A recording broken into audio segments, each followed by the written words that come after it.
ভগবানের কাছে চাইছি যে যাতে আমি কৃষ্ণ ভক্ত হতে পারি, কৃষ্ণের প্রতি ভক্তি আমার যেন আরও জাগ্রত হয়। আমি এই যে রথযাত্রায় এবার আসছি, এটা পরবর্তীবারে যেন এরকম আসতে পারি এবং মরার আগ পর্যন্ত যেন জগন্নাথ বা ভগবানকে স্মরণ করে আমি মৃত্যুবরণ করতে পারি, এটাই ইচ্ছা। আজকের রথযাত্রা এই জগন্নাথ এই দিনেই জগন্নাথ রূপে প্রকাশিত হয়েছেন, সেজন্য আজকের দিন আমরা এই জগন্নাথের রথযাত্রা উৎসব পালন করি। হরে কৃষ্ণ। জগন্নাথ আমাদের দর্শন দেওয়ার জন্য এই পৃথিবীতে আসছেন, আমরা তার দর্শন পাওয়ার জন্য, তাকে দেখার জন্য আমরা এই পথে নেমে এসেছি।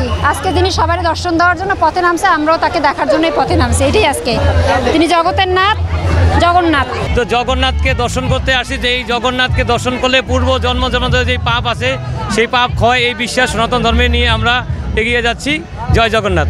ভোলা ইস্কন মন্দির এবং ভোলা সনাতন ধর্মাবলম্বীদের পক্ষ থেকে সবাইকে জানাই কৃষ্ণপ্রীতি ও শুভেচ্ছা। জয় জগন্নাথ। জয় জগন্নাথ। তো জগন্নাথ উনি জগতের নাথ, সবার নাথ। নাথ মানে হচ্ছে প্রভু, জগতের নাথ মানে উনি জগতের সমস্ত জীবেরই উনি প্রভু।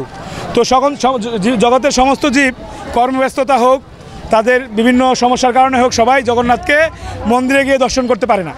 তাই জগন্নাথ এত কৃপালু যে উনি আজকের এই দ্বিতীয়া শুক্লা তিথিতে উনি তার রত্ন সিংহাসন ছেড়ে রাজপথে বেরিয়ে সবাইকে দর্শন দিয়ে উনি উদ্ধার করবেন। এই হচ্ছে আমাদের রথযাত্রার তাৎপর্য।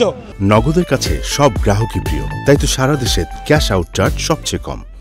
তো এই জগন্নাথের রথযাত্রায় যদি কেউ যদি জগন্নাথের রথযাত্রায় অংশগ্রহণ করে, রথের দড়ি টানে এবং জগন্নাথকে দর্শন করে, শাস্ত্রে বলা হয়েছে রথে চ বামনম দৃষ্টা পুনর্জন্ম ন বিদ্যতে, তারা আর এই জগতে জন্মগ্রহণ করতে হবে না, সে বৈকুণ্ঠধামে অর্থাৎ পরলোকে যে শান্তির যেই লোক, সেই লোকে সে পৌঁছাতে পারবে। এটাই হচ্ছে এই রথযাত্রার মূল তাৎপর্য বিষয়। আর একটা ব্যাপার হচ্ছে যে আমরা সবাই হিন্দু, মুসলমান, বৌদ্ধ, খ্রিস্টান সবাই আমরা একত্রিত হয়ে এখানে আমরা এই উৎসব আনন্দ উদযাপন করছি। এটাই হচ্ছে আমাদের সবচেয়ে বড় সাম্য অনুষ্ঠান। হরে কৃষ্ণ।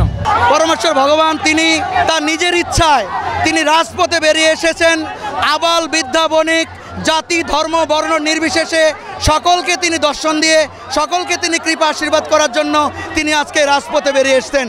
রথ মানে হচ্ছে আমাদের এই শরীরকে বোঝায়, আর শরীরের মধ্যে যে আত্মা আছে তিনি হচ্ছে সে রথের আরোহী, তিনি হচ্ছে ভগবান, তিনি হচ্ছে আমাদের সেই আজকের যে রথ, এই রথযাত্রার মূল উদ্দেশ্য হচ্ছে পরমেশ্বর ভগবান রাজপথে সবাইকে দর্শন দিয়ে সবাইকে কৃপা করেন।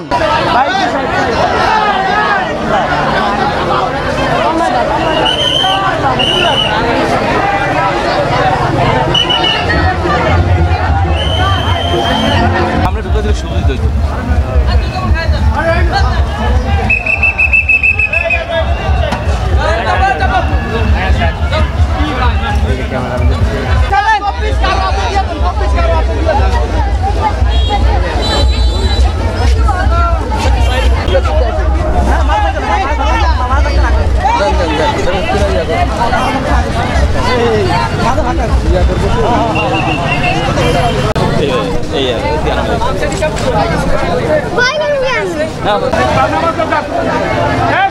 সামনে